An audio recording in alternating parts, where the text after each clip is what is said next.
David Jones is a really important character in Sydney's history. He was a Welshman who created one of Sydney's greatest department stores.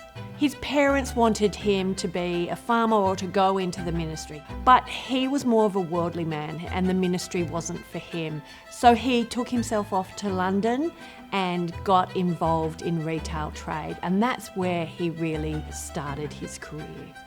When David Jones was in London, he met this character, Charles Appleton. Appleton was a businessman in Hobart, Tasmania, Australia, and Jones saw that there was an opportunity, and so he went into partnership, upped his whole family, caught a ship out to Hobart, and then eventually moved to establish a branch, Appleton and Jones, in Sydney.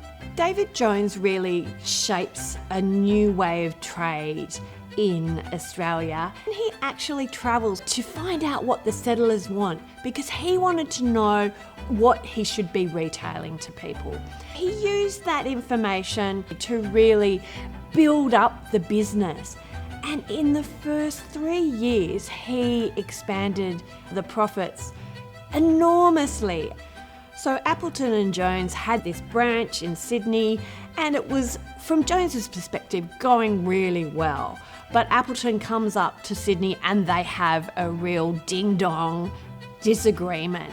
And that disagreement ultimately led to the partnership dissolving. Those differences were around really the liberal credit policy that Jones was offering, a very generous line of credit to customers to create a sense of need and loyalty and to keep coming back. David Jones sets up on his own in 1838, and this is the start of David Jones and Co.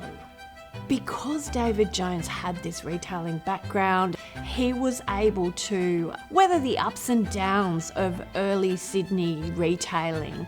Many businesses went bust during the 1840s depression, but David Jones managed to survive all of that.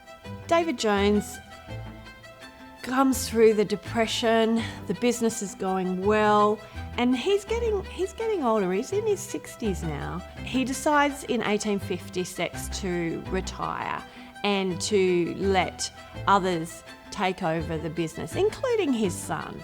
Soon after that, the business is actually in trouble. It's on the verge of bankruptcy. So he has to come back out of retirement and actually salvage his business and the company and get it back on its feet. David Jones was, I think, a lovely character. He was generous, he was genuine, he was very well liked amongst his peers, and he was civic-minded. He got involved in Sydney Municipal Council, the very first council, which was formed in 1842. And then when the New South Wales Legislative Council, part of the colonial government, is expanded in terms of membership in 1856, he becomes involved in that for at least 4 years. So he is very much interested in giving back to the community. David Jones dies in 1873 and leaves Sydney an extraordinary legacy. His approach to doing business ensured that the David Jones brand and department store continued to expand, and it became probably one of the world's longest standing department stores that's still trading under its own name.